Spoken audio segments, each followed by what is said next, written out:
la première des 9 conférences des 30 ans de la galerie. Alors on a décidé avec Mathieu de fêter cet anniversaire des 30 ans. Je n'y avais pas pensé.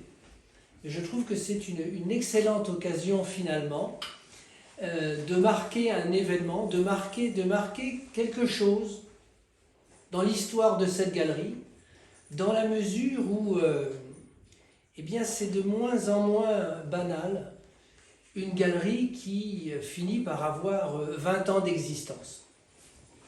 Alors, il y aura 9 conférences, tous les lundis, de juillet et août, à 17 h, avec un très joli programme que vous avez sans doute vu.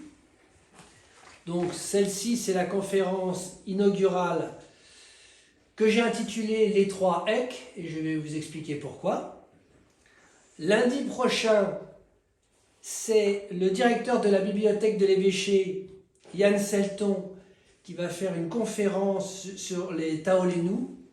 Vous savez ce que c'est. Ceux qui ne savent pas, ce sera une excellente occasion de le découvrir. Ensuite, pour les 100 ans des fêtes de Cornouailles, c'est Raymond Lelanne, que tout le monde connaît, qui est spécialiste de la danse en Bretagne, qui va nous faire une conférence justement sur les 100 ans des fêtes de Cornouailles, de sa création par Louis Bourris jusqu'à aujourd'hui, l'année des 100 ans. Ensuite, conférence sur Yves Tanguy. Nous serons le lundi 24 juillet par notre ami Henri Benbioc, qui est ici, que chacun connaît, qui est le grand éditeur de livres d'art, et Yves Tanguy, l'illustre inconnu breton. Sans doute que tout le monde connaît Yves Tanguy, sans doute que peu de gens connaissent Yves Tanguy, alors que c'est certainement l'une des figures majeures de la peinture bretonne du XXe siècle, et comme dit Henri lui-même, c'est sans doute le breton du XXe siècle. Un breton qui est tout à fait inconnu et qu'il va nous permettre de découvrir. Le lundi 31 juillet, conférence de Mathieu, mon fils, sur évidemment ce livre incontournable aujourd'hui, qui est le livre sur le Montparnasse. Donc là, évidemment, ça va être un grand moment sur l'histoire de ces grands oubliés du Montparnasse, qu'il va nous aider à redécouvrir. Mais je suppose que tout le monde ici a déjà le livre, mais ça sera l'occasion d'une très heureuse conférence. Ensuite, le lundi 7 août, c'est M. Bernard Riot qui fera une conférence sur art sacré, art profane de Bretagne. Le 14 août, grand moment, une conférence sur l'œuvre gravée de Rembrandt par Rislen Jaïdi, qui travaille dans la plus grande galerie de gravure de Paris. Ça va être un moment très important, c'est une grande spécialiste de la gravure. Et puis nous conclurons le 21 août par une soirée jazz et poésie. Je vous en dirai un peu plus dans les semaines à venir. Et le 28 août, qui sera la conférence de conclusion, c'est mon fils et moi-même qui la ferons, et nous l'avons intitulée « Et demain ». L'avenir de la galerie, 30 ans après, et aujourd'hui, conférence inaugurale, 30 ans, qu'est-ce qui s'est passé? Eh bien, la galerie est née en 1993, c'était donc le millénaire précédent, et je l'ai créée à Pont-Aven. Pourquoi Pont-Aven? Parce que 10 ans avant, avec mon épouse et un ami sculpteur, François-Marie Griot, dont vous avez une sculpture ici, et il y en a une autre là sur le petit meuble, qui était sans doute le plus grand sculpteur breton de la deuxième moitié du XXe siècle. Avec cet ami, nous avons créé une association qui s'appelait Ulysse. Nous sommes en 1983 et nous créons un événement très curieux, 65 sculpteurs de toute l'Europe. C'est une petite association, on prend un camion et on va chercher une exposition à Paris qu'on va créer, qu'on va exposer à la chapelle des Jésuites au-dessus de la place au Beurre.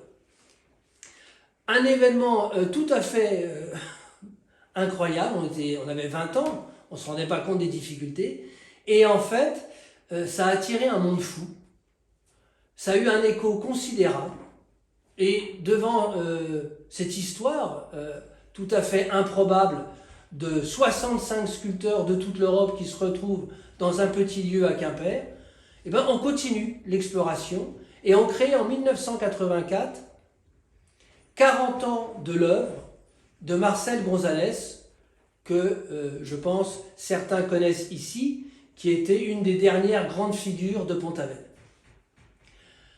Gonzalez, c'est Xavier Graal. Xavier Graal, c'est Jean Mingan. On est dans les années 80. Et donc, autour de cette association Ulysse, avec ce sculpteur François-Marie Griot, mon épouse, moi et quelques amis, on se retrouve au milieu, par les associations, d'écrivains, de peintres, de sculpteurs, de ce Pont-Aven, Quimper, Concarneau des années 80. Et naturellement, une dizaine d'années plus tard, alors qu'on est tous ensemble en train de faire chacun nos recherches, tant en sculpture qu'en peinture, qu'en littérature, notamment autour d'un lieu que les Quimpérois connaissent bien, qui s'appelle alors Calligramme, autour de la figure de Bernard Guillemot. Je décide de créer un lieu où chacun va pouvoir montrer ce qu'il fait en sculpture, en peinture, en littérature. Et c'est comme ça que j'ouvre cette galerie, la Galerie de Bretagne, à Pont-Aven, en 1993, dans un petit local juste en face du musée. Et je crée cette galerie parce que dans l'environnement immédiat, il y a Jean Mingan, il y a Marcel Gonzalez et il y a Xavier Graal. Le petit groupe est constitué avec, évidemment, quand j'ouvre la galerie, 2 artistes. J'ouvre la galerie un vendredi avec 2 artistes, un peintre, Clévier, qui présente, je n'ai alors à ma disposition que 4 gravures, et un sculpteur, François-Marie Griot, qui présente 4 sculptures. Et j'ouvre la galerie, fort d'une certitude absolue, que tout le monde m'attend. Donc, j'installe mes 4 gravures, mes 4 sculptures, j'ouvre la porte plus fervent que quelqu'un au guichet d'un musée du Louvre un jour de vernissage, et il n'y a personne. La seule personne qui va rentrer ce jour-là, c'est une dame avec un landau pour me demander si j'ai l'heure. Et donc, là, je me suis rendu compte que ça allait être plus compliqué que je ne pensais. Donc, la galerie est lancée. On commence à présenter les œuvres. On est fin du printemps, c'est l'été, commence à avoir un peu de gens à circuler.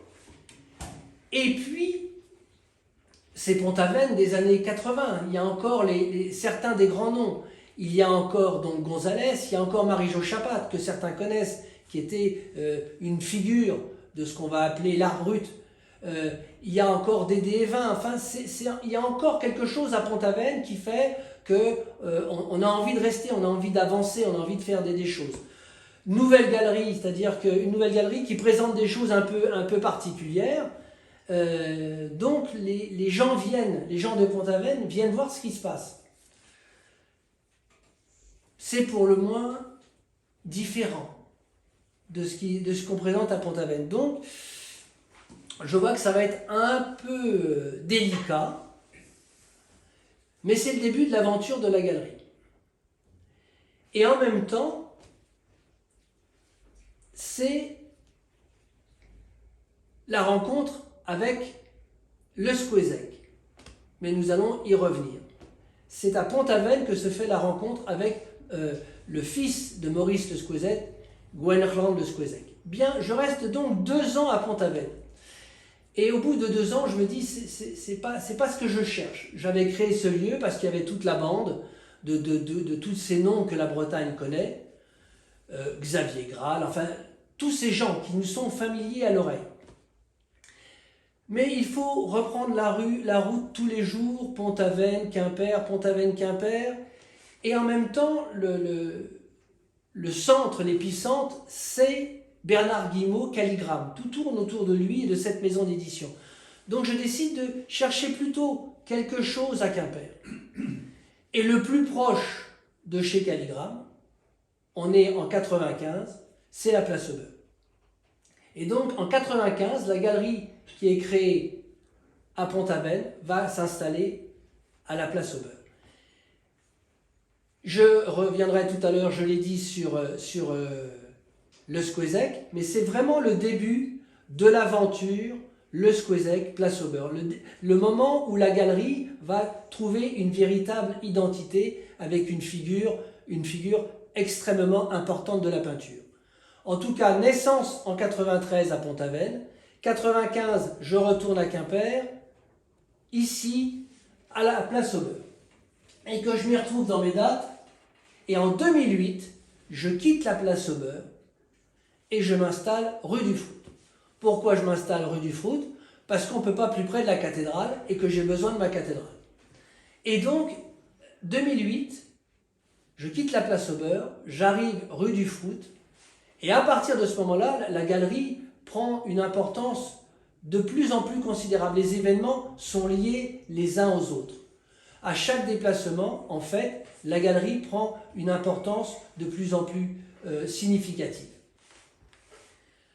Voici l'évolution géographique.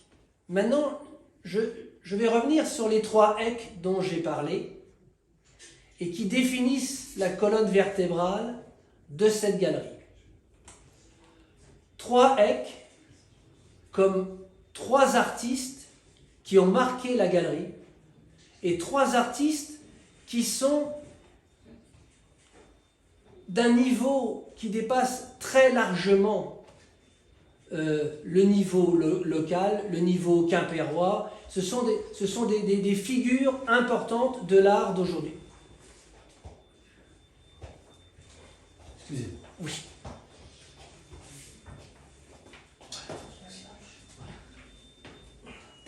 Merci.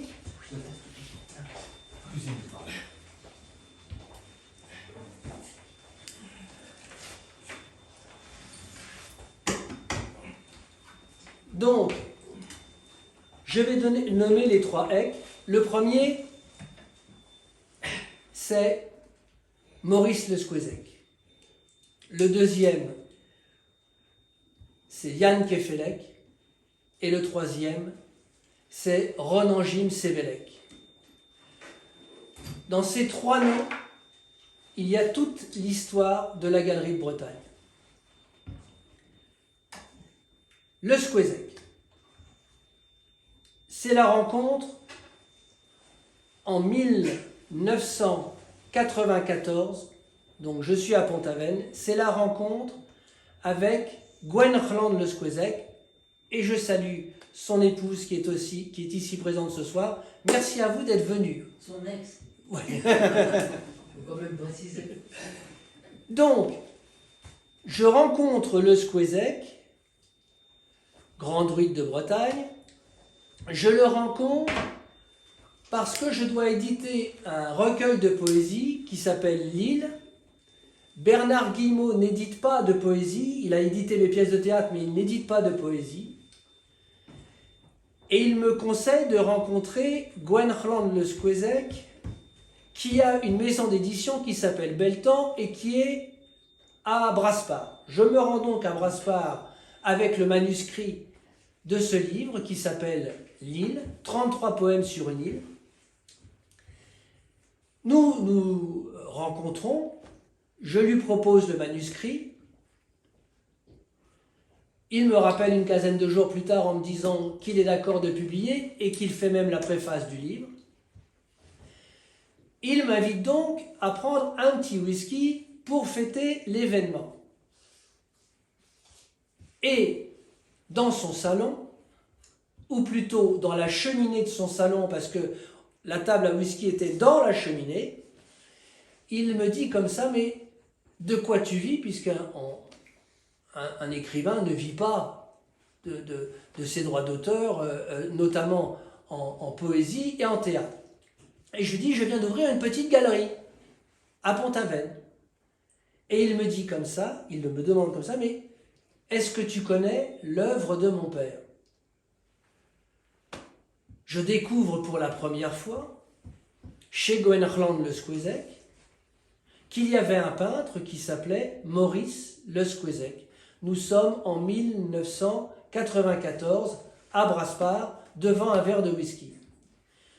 Il se retire, va chercher un carton à dessin, je l'ouvre, et dans ce carton à dessin, je découvre des aquarelles de nus du Montparnasse.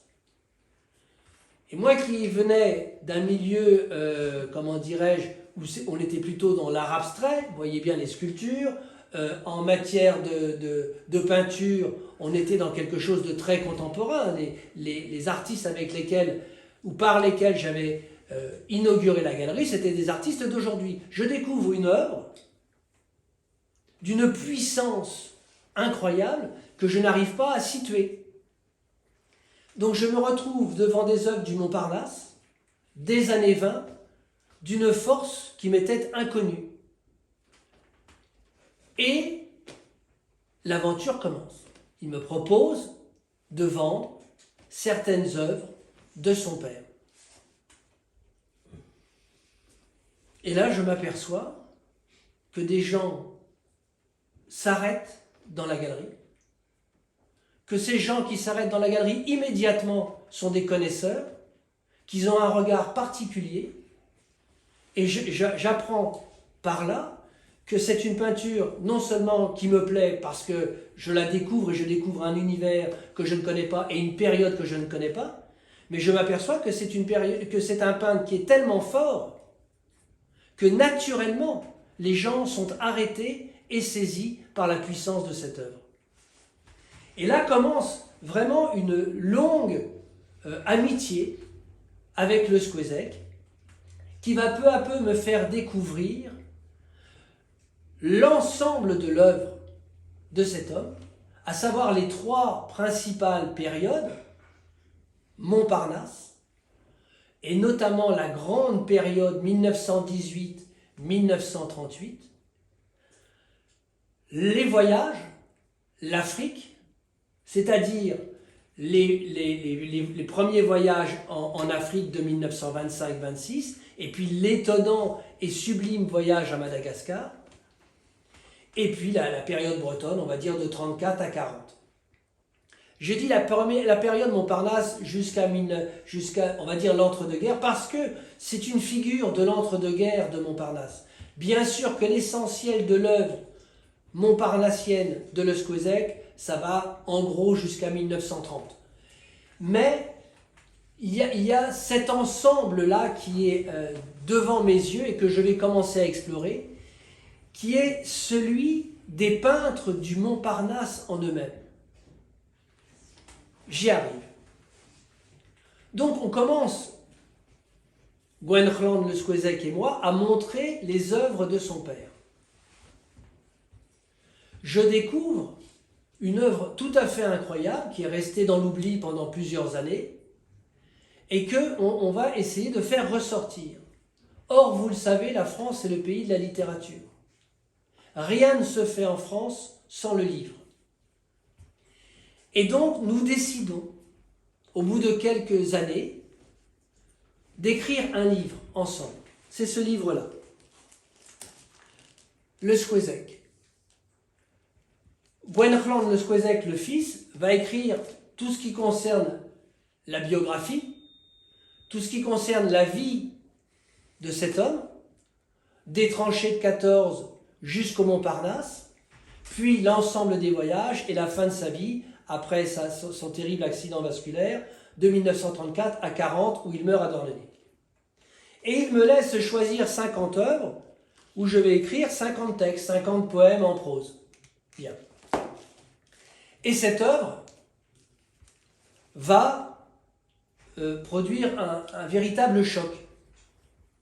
C'est-à-dire que le public quimpérois, puisqu'on redécouvre l'œuvre à Quimper, le public quimpérois va redécouvrir une figure qu'il ignorait. Nul n'est prophète en son pays, on le sait, mais à ce point, c'est incroyable. C'est-à-dire que par ce livre, on va se rendre compte que c'est une figure colossale et éminente du Montparnasse des années 20. On développe les œuvres, on commence à faire connaître les œuvres par un public de plus en plus large, et arrive l'exposition de Douarnenez. Nous sommes en 2013, une association qui fait des expositions au-dessus des Halles de Douarnenez me propose de faire une exposition sur le Squeuzec, puisqu'il est mort et enterré à Douarnenez. Et à ce moment-là, j'ai à peu près, grâce à Gwenland, l'adresse de tous les grands collectionneurs qui ont des œuvres. On va prendre un camion et on va faire le tour de France à la recherche des œuvres qui sont chez tel ou tel collectionneur. Donc ça va être Orléans, ça va être Paris, etc. etc. Et on va proposer l'été 2013 aux Halles de Douarnenez 86 œuvres de Le Squeuzec. C'est un choc. La télévision, enfin il se passe quelque chose de tout à fait incroyable qui fait que Le Squeuzec va soudain changer de dimension. Non pas sa peinture en elle-même, mais la reconnaissance. Ensuite, devant l'impact de cette exposition, on décide de monter une exposition Le Squeuzec à Paris. Nous sommes en 2013 à Douarnenez et, petit pas en arrière, 2009, création de la galerie Les Montparnaud par mon fils à Paris.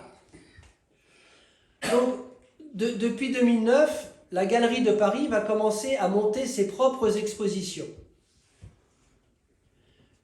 Un entourage se forme autour de la galerie et certaines personnes de la mairie du 6e commencent à fréquenter la galerie. 2009, Galerie de Paris. 2013, exposition de Douarnenez. On décide en 2014 de monter une exposition Le Squeuzec uniquement la période Montparnasse à la mairie du 6e arrondissement à Paris. C'est ce livre-là. La fameuse exposition de la mairie du 6e avec la parution de cet ouvrage uniquement lié à la période Montparnasse. Cette exposition est importante parce que pour monter cette exposition et pour réaliser ce livre, puisque pour une exposition de cette nature à la mairie, il fallait un soutien littéraire, on va avoir l'aide très significative de Jean-Guy Le Floch à Armorlux. Donc, le projet se fait doublement par le livre, par l'expo à la mairie de Paris.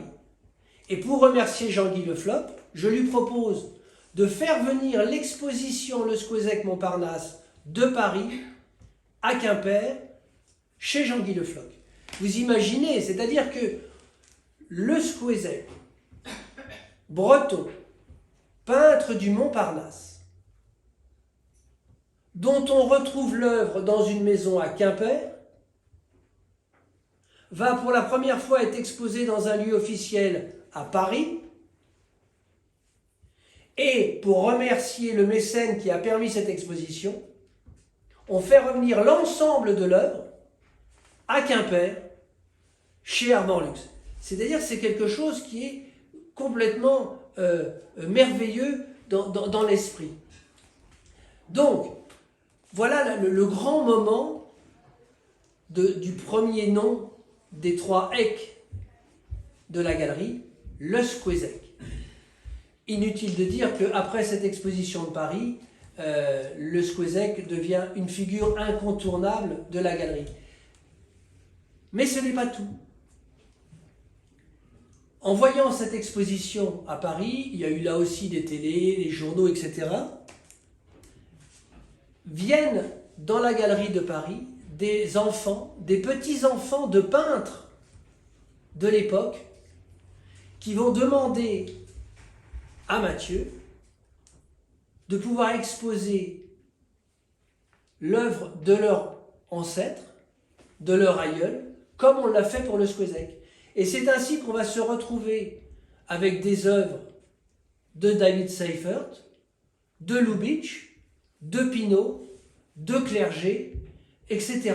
C'est-à-dire qu'on va se retrouver au cœur de quelque chose qui était un peu tombé en désuétude, à savoir, dans l'esprit des gens, des collectionneurs et des connaisseurs, à savoir le Montparnasse de 18 à 38.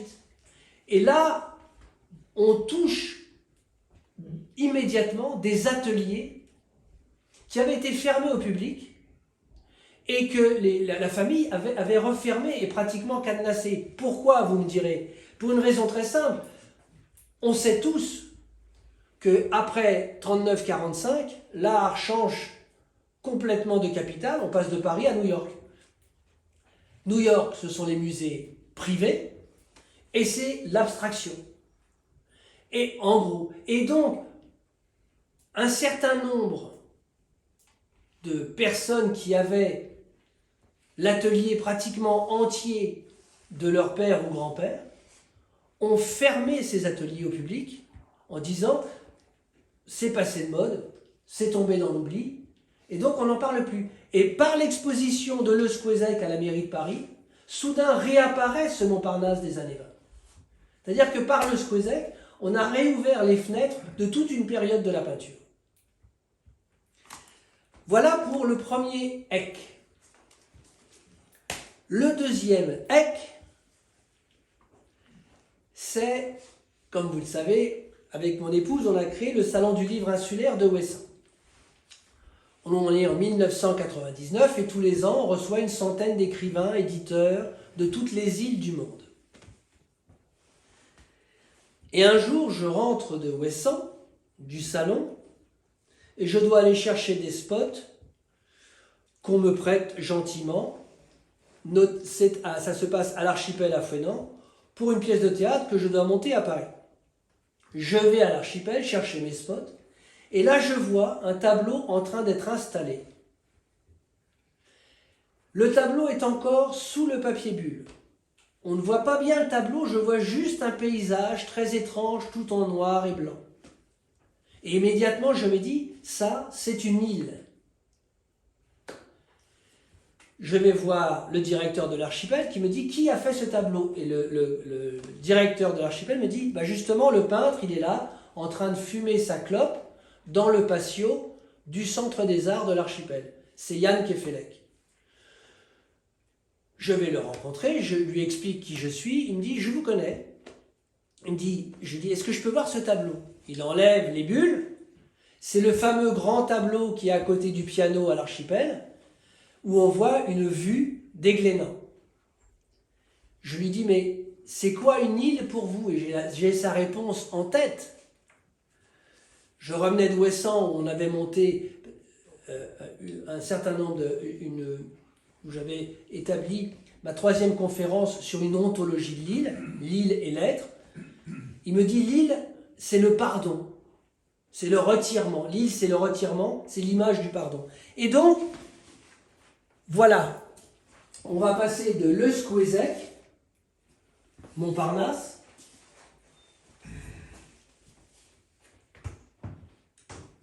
à Kefelec, l'île.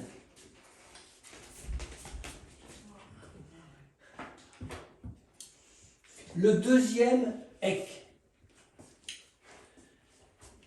Et voyez qu'il a réussi, au bout d'années et d'années de recherche, il a réussi à simplifier complètement le paysage. Il est parti des paysages. Sa formation, c'était l'abstraction, mais il revient au paysage. Et il revient au paysage maritime.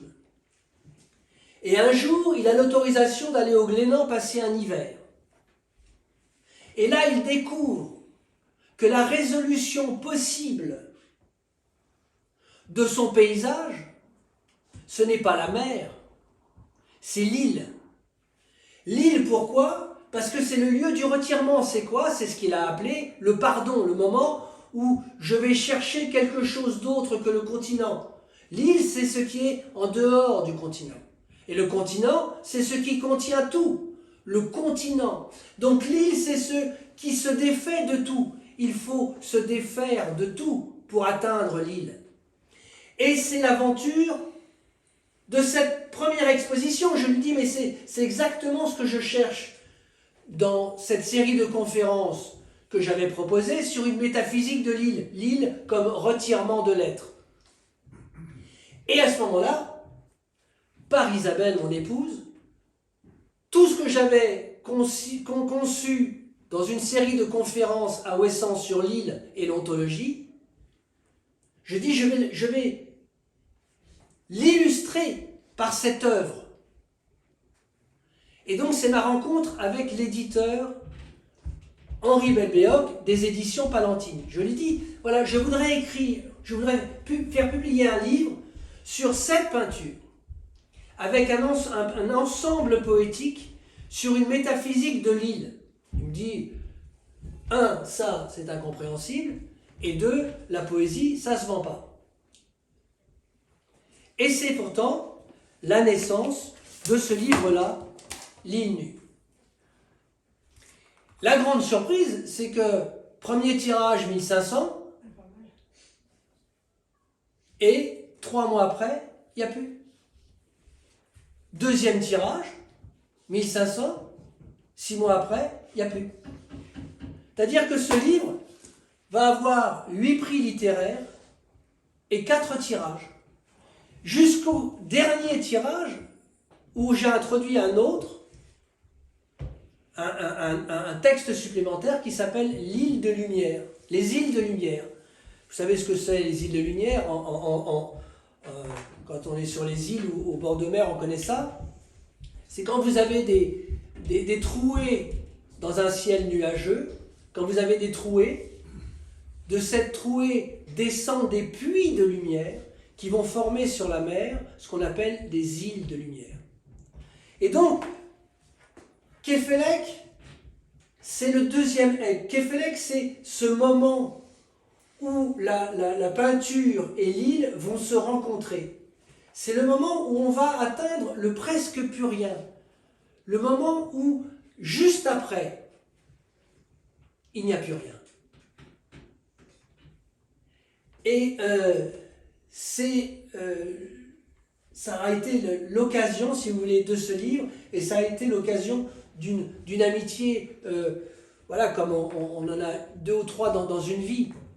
Vous savez ce qui est arrivé en 2018, donc il cherche autre chose que le blanc, il cherche à aller autre part que la ligne, cette fameuse ligne d'horizon, puisqu'on a la ligne de fuite de l'île, qui est le rebord, et au bout de l'île, il y a la ligne d'horizon, et qu'est-ce qu'il y a au bout de l'horizon? C'était cette quête perpétuelle. Et donc, pour chercher la solution de ce blanc, il va commencer ses aventures en montagne, c'est-à-dire il va se aller dans des escalades de plus en plus compliquées, de plus en plus dangereuses, jusqu'à 2018, où il meurt d'un accident cardiaque en haute montagne, d'un arrêt du cœur à 3007. Et vous connaissez l'anecdote, j'ai dû la raconter à plusieurs. Il y avait qu'un numéro dans sa poche, dans l'escalade, donc c'était le mien, et donc les gendarmes m'appellent pour me faire part de l'accident. Et en fait, je découvrirai par les gendarmes qu'il est mort au milieu d'un glacier. Autrement dit, il est mort dans sa propre couleur, cette couleur qu'il cherchait, où il a cherché jusqu'au bout la solution. Et je me souviens, Ouest France me contacte pour faire un papier sur la mort et la disparition de Kefelec, qui a à cette époque-là 53 ans, il meurt à 53 ans. Et donc je dis au journaliste, je lui raconte la fin, et je lui dis, il est mort dans sa couleur. Il est mort sur un glacier, il est mort dans la couleur qu'il a cherché toute sa vie, comment dirais-je, dans cette quête sans cesse de l'horizon à partir de l'île. L'île comme point d'accroche de cette quête de l'horizon, de cette quête du loin. Et je dis, il est mort dans sa couleur. Et le lendemain paraît un article, en page Bretagne, l'artiste est mort dans sa couleur. Et c'était le concert aux Vieilles Charrues d'un groupe qui s'appelle Texas. Et ce groupe, en fond de scène, a fait projeter l'article du Ouest France avec marqué « L'artiste est mort dans sa couleur ». Et donc, le concert de Texas aux Vieilles Charrues a eu pour fond de scène l'hommage à Kefelec. Donc voilà le second Ek, Kefelec. Alors, si vous pouvez trouver ce livre-là encore, si vous pouvez trouver ce livre-là certainement, celui-là est absolument épuisé, même la 4e édition. Et sachez que nous étions sur une 5e édition possible où j'aurais rajouté un texte qui a été fait mais qui n'est pas publié de fait. C'était comment dirais-je, les îles du ciel. Parce que dans la dernière série de tableaux de Yann, il était passé de l'autre côté. C'est-à-dire qu'il était allé dans le ciel, il peignait des noirs, avec des boules, des météorites en quelque sorte, des comètes. Et chacun sait que les comètes, il y a une traînée de blanc qui les suit. Et donc dans ces ciels noirs, nous avions des îles célestes, dans la mesure où chacun sait qu'une comète qui passe dans la nuit, c'est comme une île. Et c'est d'autant plus, l'image était d'autant plus merveilleuse que les comètes, la traînée, c'est de la vapeur d'eau. Or, on imaginait ainsi que les îles dans le ciel étaient de l'eau, que les îles du ciel étaient l'eau, que l'eau dans le ciel était devenue l'île. Voilà le texte qui n'a pas pu être publié avec ces fameuses comètes qui étaient la phase finale de ce fameux blanc de Kefelec. Et puis arrive le 3e Ek, Sévélec. Nous sommes en 2000, que je vérifie mes petits, 2017. J'ouvre une galerie provisoire, là, une verrière, un grand espace avec une verrière, un puits de lumière. C'était un lieu complètement extraordinaire de plusieurs centaines de mètres carrés. Et dans cet espace extraordinaire, pour la première fois, je montre ça, les dioramas. Ces choses complètement invraisemblables. Diorama, comme son nom l'indique, dialogue, la traversée, et rama, panorama, la traversée du paysage, la traversée du décor. Une œuvre absolument incroyable qu'on n'avait jamais vue ici et que je vais montrer, puisque je rencontre le personnage quelques années avant. Je trouvais que cette verrière, ce lieu incroyable avec un toit de verre, était idéal pour montrer ces œuvres cachées sous un verre. Je montre cette exposition. On est à l'été 2017 et à l'automne 2017, avec Mathieu, nous sommes chargés de vider un local à Paris. Le local du dernier atelier d'époque du Montparnasse, l'atelier de la Grande Chaumière, du 8 rue de la Grande Chaumière. C'était l'atelier d'un peintre ami de Le Squezec qui s'appelait Clerget, Auguste Clerget. Auguste Clerget vit dans ce dernier atelier avec sa femme, avec sa maîtresse, Colette Chassaignot, la sœur de celle-ci. Bref, ménage à 3 ou 4, peu importe. C'était une grande peintre, une figure incroyable du Montparnasse. Imaginez cette femme, Colette Chassaignot, dans les années, on va dire, 2000, 2010, elle a 90 ans, comment dirais-je, elle dragouille encore les petits serveurs de la Rotonde et du Dôme. C'est complètement dingue. Cette femme complètement admirable, grande peintre, fut la modèle et la dernière compagne de Clerget, un des créateurs de la bande du Montparnasse. Elle meurt. Quelques années avant, on a monté 2 expositions de l'œuvre de Clerget. Le légataire testamentaire des œuvres de Clerget nous dit comme ça, voilà, son atelier, son dernier atelier va être vidé, il vient d'être vendu par la ville de Paris. Vous pouvez récupérer tout ce que vous pouvez. On montera une exposition par rapport à ce que vous aurez récupéré dans cet atelier. Mais faites vite parce que les démolisseurs arrivent. Nous sommes un dimanche d'octobre 2017. L'après-midi, je joue au théâtre de l'île Saint-Louis avec toute la troupe de théâtre, les comédiens, les techniciens, le régisseur, etc. On a vidé tout ça qui était au 4e étage du 8 rue de la Grande Chaumière, dans l'atelier au-dessus duquel s'était suicidée Jeanne Ébuterne, la compagne de Modigliani. Pour vous dire la densité historique de ce lieu. Quelque chose d'unique, c'était le dernier lieu d'époque du Montparnasse.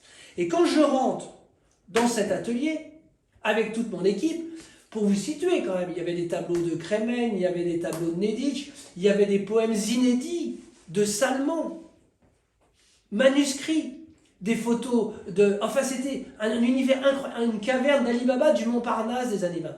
Et je rentre dans cet atelier avec sa verrière, comme dans une boîte.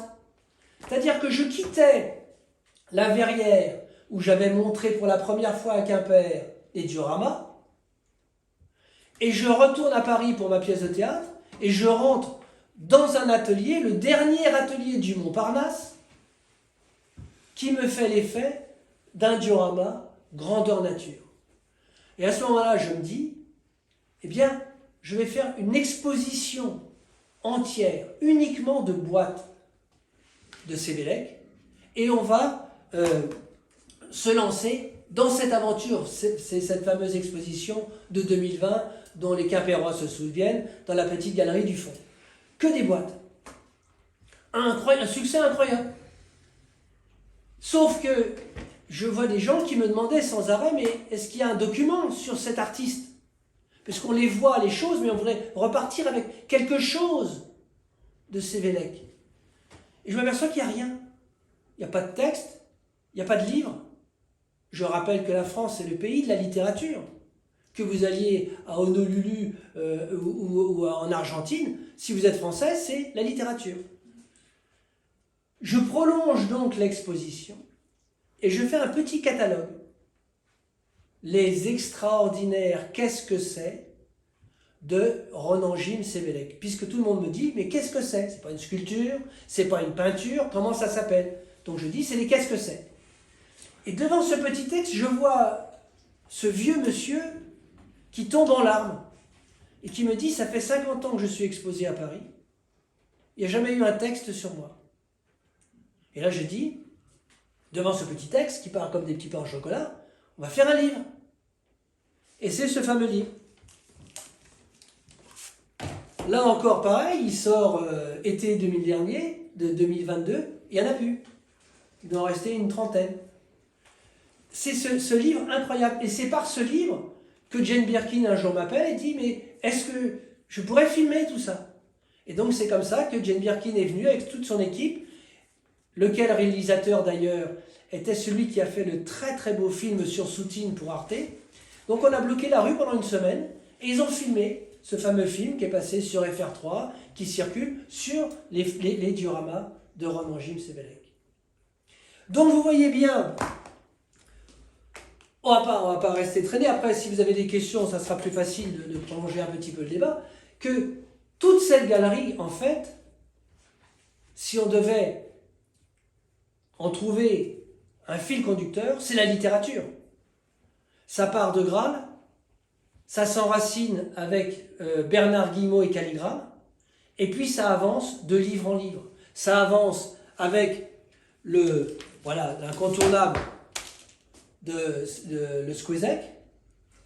Ça se prolonge avec l'aventure de la mairie de Paris qui va faire exploser la galerie de Paris et les Montparnasse.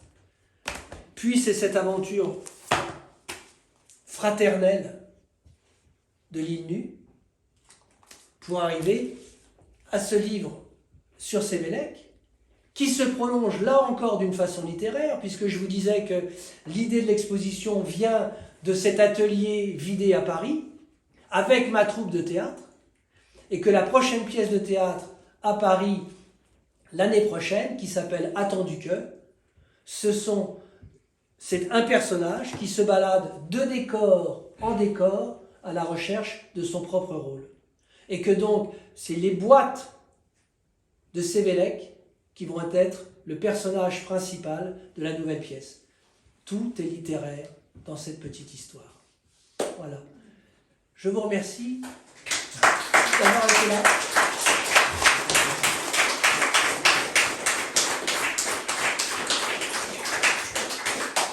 Alors, merci Madame Le Squeezek d'avoir été là.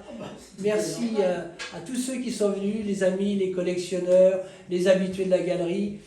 Si vous avez des questions, n'hésitez pas.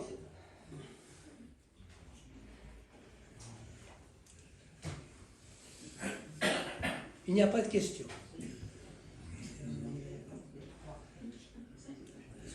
Eh bien alors, s'il n'y a pas de questions, comme vous ne pourrez pas, ça vous pouvez encore les acquérir, mais comme vous ne pourrez pas trouver celui-là avant qu'il soit réédité et je ne sais pas comment, eh bien je vais vous en lire un petit extrait. Je vais vous lire un extrait des Îles de Lumière, c'est-à-dire de ce texte qui n'apparaît que dans la 3e et 4e édition. Les îles de lumière, donc on l'a défini tout à l'heure, vous avez vu, ce sont les puits de lumière qui descendent d'un trou dans les nuages et qui se posent sur la mer.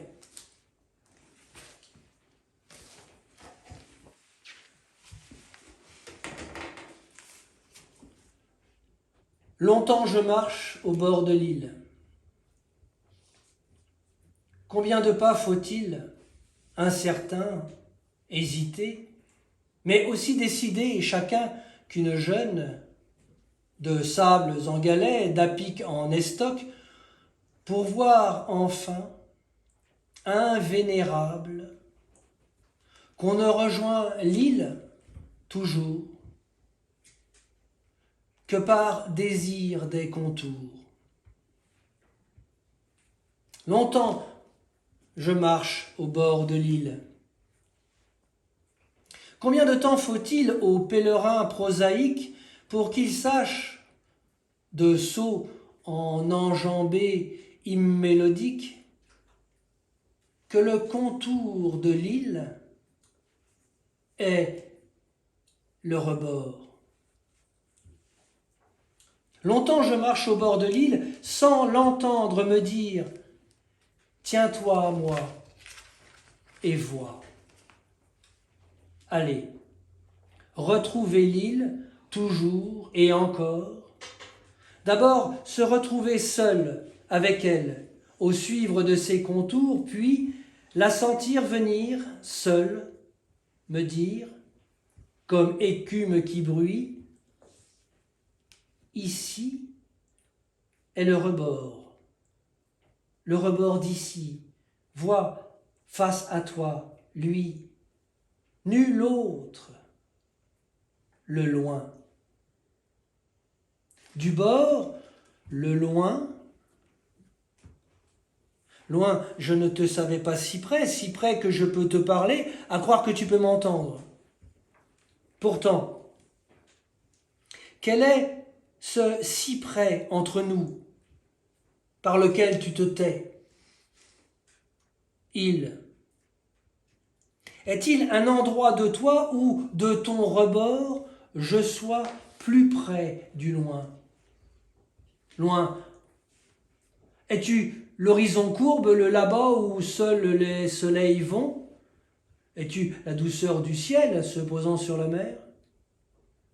Es-tu cette brume chaleur où parfois la mer et le ciel ne font plus qu'un, sel et miel de la miel?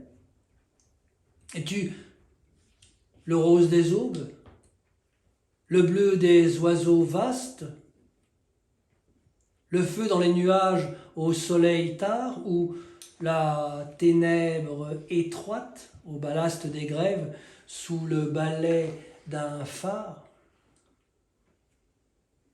Excuse-moi, par toi, je suis si près de lui, de toi, tout réapprendre à ton rebord, habituer le regard. Que guettes-tu? Que dois-je voir par tes yeux? Ce nuage au milieu du bleu? N'ai-je perdu l'âge? Dis-moi comment voir encore une île dans le ciel quand, dans le creux des plages, on ne s'attarde plus sur les étoiles de mer.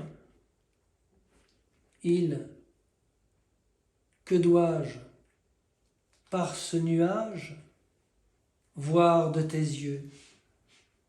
Sais-tu, qu'aujourd'hui on transperce la nue? Car, mon ami, connais-tu les hublots? Savais-tu que parfois, d'ennui, ces heures labyrinthiques, là, en ces lacs inouïs, tout au milieu des beaux? Dors, Icare, mon frère. Heureux sois-tu qui ignore les rêves lourds aux ailes métalliques. Quel est ce quoi dans les nuages? Par toi, aller voir tant et trop, grave, j'en chercherais presque à tes plages échouées des restes d'ailes héroïques et leur rustre cordage.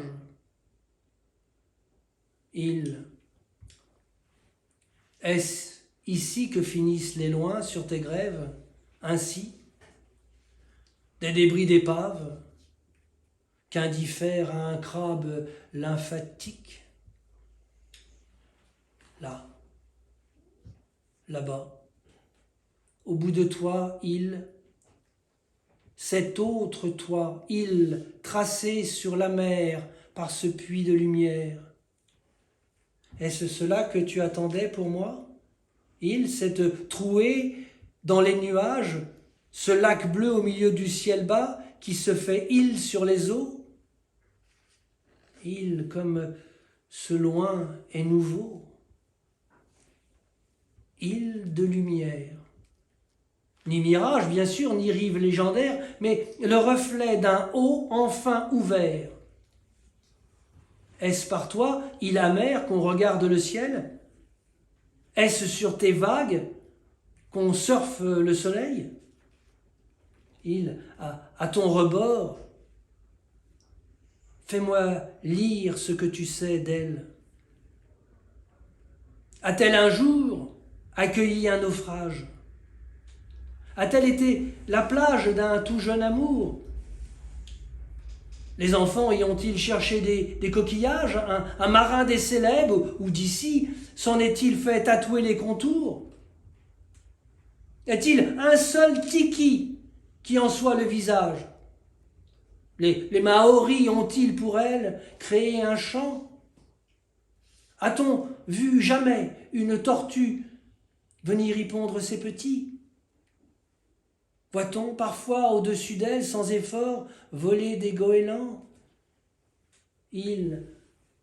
Entre ce bord de toi et elle, quelle route doit prendre mon regard? Comment se défait-on de ce qu'on a cru voir? Île de lumière, quelle chaloupe faut-il pour atteindre tes rives? D'un souffle ici tu disparais, D'un autre, tu es là, qui m'attendait. Dois-je suivre des yeux la course des Cyrus, la tête plus levée qu'un arpenteur d'utopie?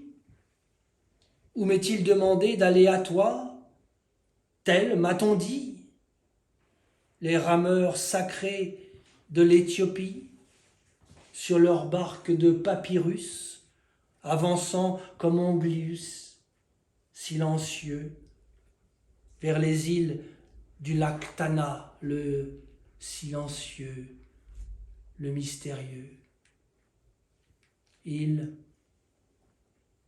Comment se tient-on sous un puits de lumière?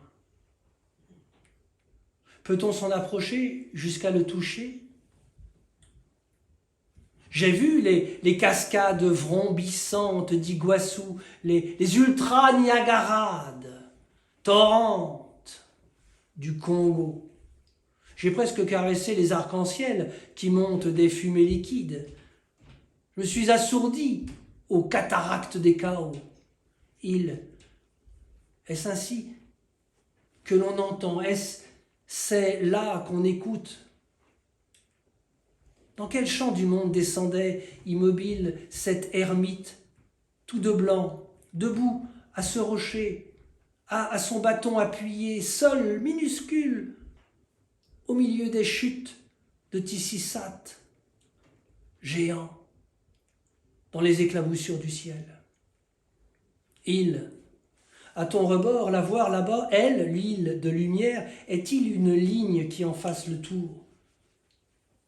À ton rebord, découvrir par elle, là-bas, qu'il n'y a plus de ligne, qu'elle est l'île sans contour dont tu es le rebord. Est-ce là le loin? Est-il, lui, l'île sans contour? Et toi, île de lumière, es-tu le contour du loin? Île de lumière, île sans contour. Dis-moi, si le loin est cette île, quelle est cette mer qui l'entoure? Elle que j'effleure de ton rebord et dont j'ignore les profondeurs, les sombres et la froideur. Dis-moi, est-ce là le loin, cette île de l'inconnu, une île où nul n'ira, à moins, est-ce cela, que cette île soit l'inconnu? Que l'inconnu soit cette île? Qu'elle soit toute la mer, là, sous la lumière? Que l'inconnu soit là, devant moi, ce qui est sans ligne, sans contour, et soit là, et soit le lumineux?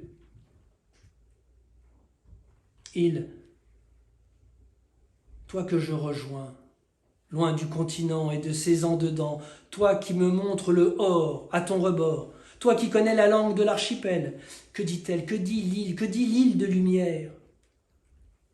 Moi qui suis là, à ton contour, marchant entre les algues molles de mon esprit, si trop nourri d'amphigouries et d'amphiboles, me voici tel un sourd quand je te sais, attendre de mes yeux qu'ils entendent d'elle. Tout est présence. Et je suis l'inconnu. Sous la lumière, je suis le sans ligne, le sans contour, l'absence. Et tu es mon rebord. Voilà.